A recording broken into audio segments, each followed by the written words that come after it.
She was wearing the red lipstick, not the everyday one she dabbed on before work or errands, the one reserved for weddings or anniversaries. I recognized the shade immediately. Crimson with just enough sheen to catch the light and make you feel small. She stood in front of the mirror, angling her neck like it was a photo shoot, earrings swaying with every movement. I leaned on the doorway, arms crossed. She hadn't even noticed I was watching her, not until I said, "Why so dressed up?" She smiled, light, effortless, the kind of smile people wear when they've already made a decision and are hoping you don't ask questions. "Oh, my ex is in town," she said, brushing her dress smooth. "Just coffee. I'll explain later." I paused, not because I didn't know what to say, but because I already knew what this was. A test, a quiet dare. She was watching to see if I'd break character, if I'd yell or beg or flinch. I didn't. I nodded. "Okay, babe." And that word felt heavier than it had in years. She leaned forward, kissed my cheek like a sister might kiss a distant cousin at a funeral, and grabbed her coat. Then she was gone. Hey, real quick before we go further, if you're one of the 97% of people listening who hasn't subscribed yet, now's the time. It takes a second, but it helps more than you know. And a like? That tells the team we should keep these stories coming. The door clicked shut with that soft finality you only hear when someone's sure you won't follow. I stood in the hallway for a while, listening to the silence she left behind. Her perfume still hung in the air, something floral, unfamiliar, new. I went to the window, watched her pull out of the driveway. She didn't look back. That night, I made dinner for one. Pasta, something simple. She texted me around 9. "Sorry, coffee turned into dinner. We got to talking. I'll be home soon." She came back an hour later, smiling like nothing had happened. Like the part where she reconnected with someone she once loved and didn't bother to hide it was just background noise. I nodded, asked if she had a good time. She said, "He's changed." I didn't respond, just watched her walk to the bedroom humming. She slipped off her heels, set them by the door, and disappeared into the bathroom. I stared at those shoes for a long time. Something about the way they leaned against each other. Too casual, too at ease, like they knew they wouldn't be worn for anyone else but him. And I realized she hadn't worn that red lipstick for me in years. She wore it for him, and didn't even flinch while doing it. She came into the kitchen barefoot, humming the same lazy tune from the night before, like we were still some sitcom couple sharing orange juice and Sunday plans. Her hair was damp from the shower, knotted up with the same silk tie I gave her 2 Christmases ago. "Coffee went long," she said casually, reaching for the French press I'd already emptied. "He's changed, you know. We just talked." I didn't look up from my laptop, just nodded. The way a man nods when he knows something she doesn't think he's smart enough to notice. She kept talking. About nothing. Weather. Groceries. Yoga. The words floated past like steam from her mug. Meaningless. Distracting. I had already rerouted my direct deposit to a private account she didn't know existed. Opened 2 months ago. Just in case. Next, I disconnected her access to our shared cloud. Photos, passwords, personal notes. She wouldn't notice, not until she reached for something and realized it was gone. I wasn't erasing things, just moving them, quietly, like you shift weight before a storm hits. She was scrolling through her phone now, smiling again, the kind of smile that tried too hard to look casual. "I might meet up with Casey later," she said. "Girls' brunch." I nodded again. That's when I changed the door code. Quietly, new key in my pocket, old one disabled. No more remote access. No more garage clicker. She didn't notice. The thing about women like her is they mistake silence for softness. They think if you're not shouting, you're swallowing. But I wasn't burying anything. I was building. Later that day, she asked if I could help her find a receipt on our shared drive. I told her I'd look into it. Then I logged her out of everything. iCloud, Google, shared banking. She raised an eyebrow when the fingerprint login failed on her laptop. I shrugged. Tech issue, maybe. She believed it because she needed to. She thought I was sulking, nursing some bruised ego, waiting for her to explain it all away with charm and half lies. But I wasn't sulking. I was building an exit. Every folder I touched, every password I reset, every trace I pulled from the digital fog weighed more than the words she wasn't saying. By sunset, I had mapped out 3 weeks of movement, consolidated assets, and set an alert on our shared credit card for unusual charges. She made a smoothie that evening, kissed my cheek again, and went to the couch to scroll through TikTok, laughing at videos with people who still believed their partners wouldn't lie to them for fun. I sat at the table staring at the blender she left running for 2 extra seconds. She always did that, said it helped smooth the ice better. I'd gotten used to her little habits. She never noticed mine, especially the one where I never react in real time, only in precision. She thought she was clever, smiling into her phone like a teenager with a crush, thumb tapping fast, screen tilted just out of my line of sight. When I'd enter the room, she'd flip it face down like that made it invisible. I didn't ask. That would have given her something to deny, and I'd stopped giving her safe lies to offer. She said he was just visiting, flying in for a conference, staying downtown, no big deal, one coffee, some shared memories, and closure. That's what she claimed. But closure doesn't text you goodnight at 11:47 p.m. Closure doesn't tag you in private memes or send heart emojis at 3 a.m. Closure doesn't ping near your house. Twice. In 1 week. I checked the logs from our mesh router. She'd forgotten that everything with a MAC address leaves a scent if you know where to look. His phone had a distinct signature, one I pulled from a forgotten Bluetooth sync request buried in our smart speaker history. The first ping was Sunday night, 9:12 p.m. She told me she went to grab oat milk. The second was Tuesday afternoon, 1:36 p.m., her nail appointment. The third was near her yoga studio, Thursday morning. He'd hovered just long enough to trigger the access point near the front entrance as she claimed class ran late. That's not yoga, that's proximity. I still didn't say a word, didn't ask. Didn't rage, I called someone else. Not a friend, not a private investigator either. I knew better than to involve amateurs. I called someone who owed me a favor, a quiet favor. From a time before her, he was in cybersecurity now, corporate level stuff, married, 2 kids, no drama. He asked one question, is this about her? I didn't answer. He said, send me the timestamps, I'll build the trail. While she stretched on her mat and texted him under the studio lights, I was gathering data points. He liked Android, she had iOS. That mismatch left crumbs all over their connection points. By the time she posted a story captioned, stretch and sweat, we'd already logged the last 3 cell towers he'd hit in a 5-mile radius. His hotel was not downtown. It was 4 blocks from our neighborhood. She came home that night glowing, told me about deep hip openers and how hard the instructor pushed her. She showed me a new pose, laughing. I smiled too. She didn't know I'd already seen him walk past the front of our house twice. I made a mental note to check our doorbell camera, see if his face ever lingered. She thought she was playing in shadows. But I'd built the lighting, I'd designed the stage, and now I knew which curtains she thought she could hide behind. It was 9:04 a.m. when the photo went up. I saw it seconds after she posted. A cinnamon latte, 2 mugs on a table, blurred background. She'd used that soft Paris filter that makes everything look nostalgic, like nothing real ever happened there. The caption read, "Closure is a warm cup." I stared at it for a long moment, not because of the photo, but because she'd finally stopped pretending. I clicked through the comments. First one, he's married, right? Second, bold move.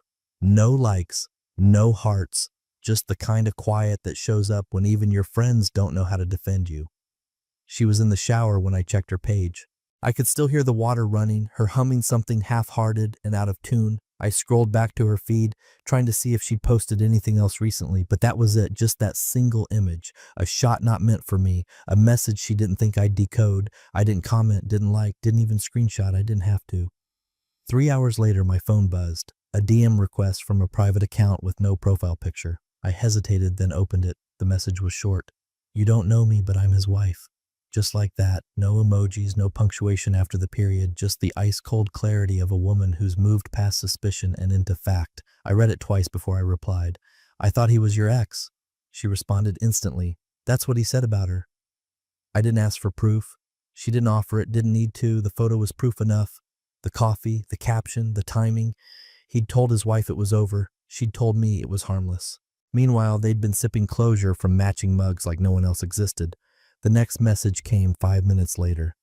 He's been lying. I checked his call logs. They're always around her studio. Her name is still saved as Avery Career Coach. Cute.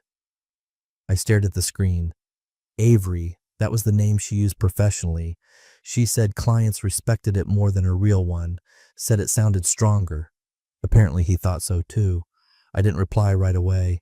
Down the hall, I heard her step out of the shower, padding across the tile, singing now.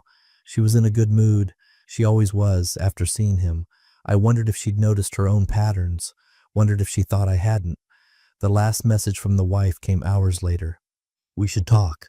I think we're both owed that much. I closed my phone and realized this wasn't just about betrayal anymore. It was about the two people they'd both underestimated, me and her. She called after midnight.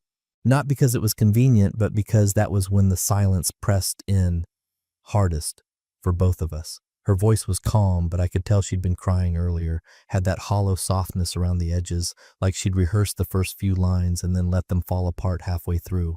I found the messages, she said. Late ones, photos, stupid jokes about old memories, his favorite motels still saved in his Google Maps. Guess who else checked in last week?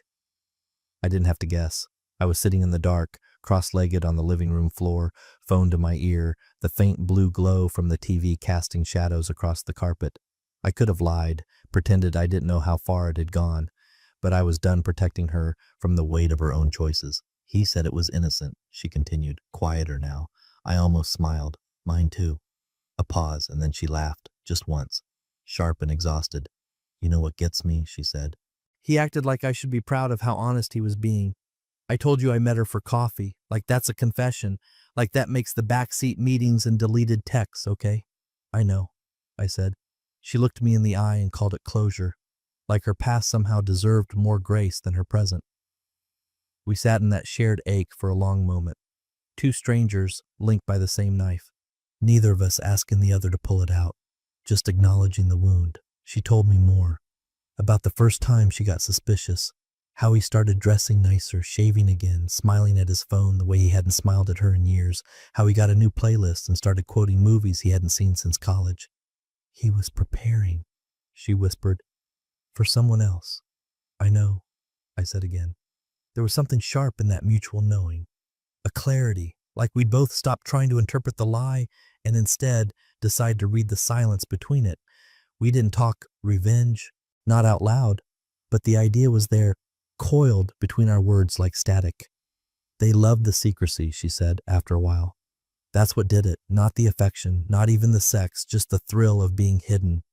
They liked the feeling of being the exception, I added, the little fantasy outside the lines. So let's give them a new fantasy. That was her line, not mine, and it landed hard. We agreed on a few things right then, nothing dramatic, no threats, no public showdowns, just a quiet plan built on shared truths, a message neither of them would see coming. The next morning, I booked a weekend away under a name she wouldn't recognize, a place just far enough to seem accidental but close enough to feel familiar. She booked the same lodge. 2 rooms, separate but connected. We didn't need to say more than that. They'd chosen shadows. We'd chosen something quieter, light. I sent the text on a Thursday morning, out of town, back Sunday. She didn't ask where, didn't ask why. Just replied with a thumbs up emoji like we were co-workers coordinating calendars, not spouses trading space. That was her tell, the lack of curiosity. She didn't think I mattered anymore. Not enough to track, not enough to question. She thought she'd trained me into quiet compliance, into fading into the backdrop while she chased whatever thrill she thought was owed to her. Perfect. An hour later, I was on the highway, headed north. Trees turned gold and rust outside my window, leaves spinning like reminders that everything eventually falls. She thought I was sulking somewhere in the city. I wasn't. I pulled into the gravel lot of the lodge just before sunset. Remote, quiet, a little too polished for its price point. Perfect for the kind of weekend people lie about. She arrived half an hour later in a separate car, checked into a different room. We didn't hug, didn't linger, just nodded to each other in the hallway, 2 people on a quiet mission, fueled by clarity and exhaustion. Inside my room, I laid everything out on the desk, printed call logs, time-stamped GPS pings, screenshots. She brought her own stack, receipts from hotel confirmations, email alerts from their shared calendar, a selfie he accidentally took from their bedroom mirror with my wife's hand, just barely visible. Her camera was older but solid.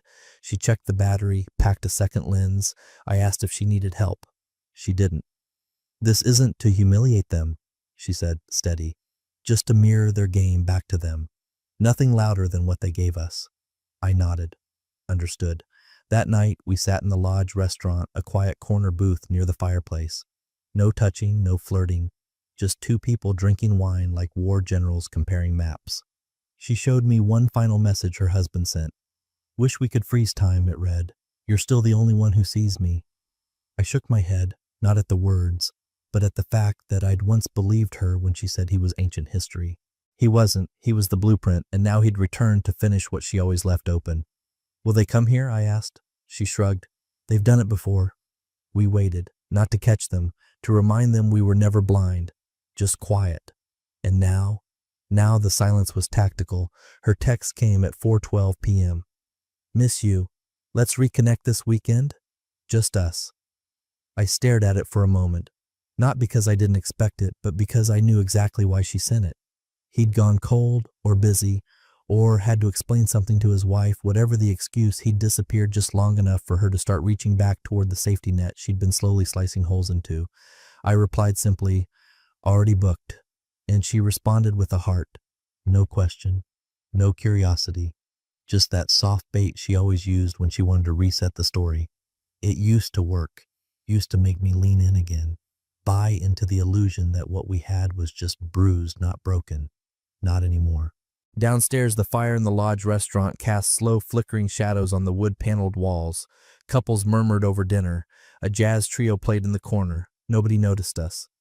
That was the point. We sat at a small table near the back. Her ex's wife. No makeup, hair pulled back, calm as steel. She ordered red. I followed. She looked across the table at me and said, "They always think they're the only ones who know how to move in silence." I nodded. She pulled out her phone, adjusted the angle. "Ready?" I leaned slightly forward, just enough to be in frame but not close. Not intimate, just visible, present with her. She snapped the photo. We looked composed, not smug, not flirty, just calm, like we were there on purpose with a truth neither of them could edit. She uploaded the image, no caption, just a location tag, Eldridge Pines Lodge. It wasn't a jab, it wasn't meant to start a war. It was a mirror. Let her see the place she thought was hers reflected back through someone else's lens. 10 minutes later, the typing bubble appeared on my screen. Her name. 3 dots. Then nothing. It vanished. Then again. "Where are you?" I didn't reply. Instead, I watched her ex's wife adjust her wine glass and nod toward the fire. "He brought her here once, last spring. They stayed in room 3C. "I'm in 2A, I said. We didn't toast. Didn't smile, just sipped. A storm was forming outside, wind picking up, branches tapping against the window. Inside, everything was still, waiting. Her text came mid-morning. "Where did you go? Are you okay?" I stared at it for a moment, thumb hovering. It wasn't concern. It was panic dressed as affection.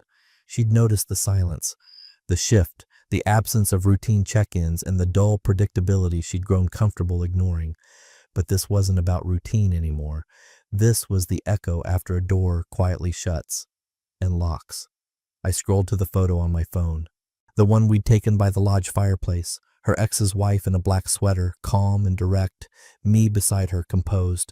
Our expressions not smug, not even cold.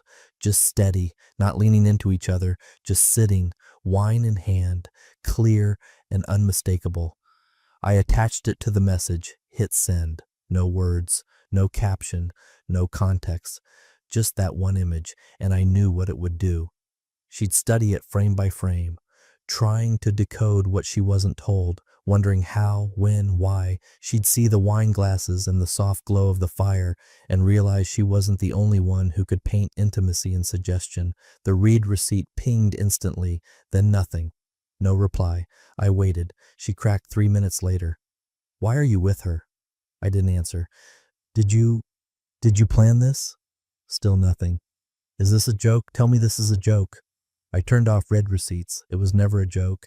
It was architecture. A slow, measured reply to months of being treated like wallpaper. I'd watched her come and go, like her presence was a favor, like I should be grateful for whatever piece of her she was willing to loan that day. Now she saw it, saw herself, from the outside. No lies, no yelling, no revenge campaign, just a single image that rewrote the story she thought she controlled. I could imagine her scrolling, zooming in, looking for clues. How long had we known? When did this happen? What did we know? And the real fear, the one tightening around her ribs, was this. What else have they shared? The silence answered for me. She called first. I didn't answer. Then came the texts, one after another like pebbles against a closed window, harmless but relentless. Please, can we talk? It's not what it looks like. I made a mistake, okay? I didn't think you'd... That was the line that stopped me cold. I didn't think you'd, as if my silence had been a guarantee, as if quiet meant weak, as if restraint was the same thing as surrender. I sat at the kitchen table, her old tea mug still in the sink, her shoes still by the door, like she might walk in any second and undo it all with a smile. I opened the shared archive, pulled the thread. There they were, her messages to him, sloppy and careless, typed late at night in the same bed she once curled into beside me. The photos, the inside jokes, the little lines that made a person feel chosen while someone else lay in the same house, unchosen. I packaged them, along with the hotel confirmation she thought she'd deleted, booked under a pseudonym that wasn't clever enough. Same lodge, room 3C. The weekend she said she was at Casey's cabin. No signal. I waited until she called again, let it buzz twice, then hung up and sent the email. Subject, since you wanted to talk. Attachments, chat log, PDF, lodge confirmation screenshot, divorce terms final.pdf. No body text, no greeting. She read it within seconds. I knew she would. 3 dots appeared, paused, disappeared, reappeared. Then the call came again. I watched the screen, let it ring, then muted it. She texted one more time. You didn't even let me explain. I responded, just one sentence. I already read your version. And that was it, the final shift, the moment where she realized the person she thought would sit in the corner forever waiting had already left the stage and taken the script with them. She'd performed the whole act assuming no one was watching. She didn't know the spotlight was already on her. And now the curtain was falling. I waited until just after midnight, logged out of the shared phone plan, our names side by side like strangers on a bill neither of us wanted to pay anymore. Disconnected my line first, then hers. No warning. Just gone. Clean. The joint folder we'd used for tax returns, travel plans, grocery lists. I opened it one last time, scanned the contents. Her resume draft still sat there untouched since March. A half-finished birthday itinerary for my dad she'd never followed through on. Old files that once meant something, select all, delete, empty trash. Then I opened my contacts, blocked her number, iMessage, WhatsApp, Signal, Instagram, Facebook. Every window she might lean through just to say something I'd already heard in 12 different lies. Everything closed, except email. That I left open. I knew she'd find it eventually. Knew she'd try one last time to rewrite the ending. The message came 2 days later. Subject, are we really done? Inside, just one line. Why didn't you fight for us? I stared at the screen, the nerve of that sentence. As if I hadn't fought. As if staying silent through betrayal wasn't a kind of war. As if surviving her performance hadn't cost me pieces I'll never get back. I scrolled to the image on my desktop, the one from the lodge. Me, her ex's wife. 2 glasses of wine. That perfect edge of composure in both our faces. Attached it, no words, no subject. Just the picture, hit send, close the tab. Some stories don't need retelling, some endings don't need punctuation, and some truths speak loudest when all that's left is the image of what you never expected to see.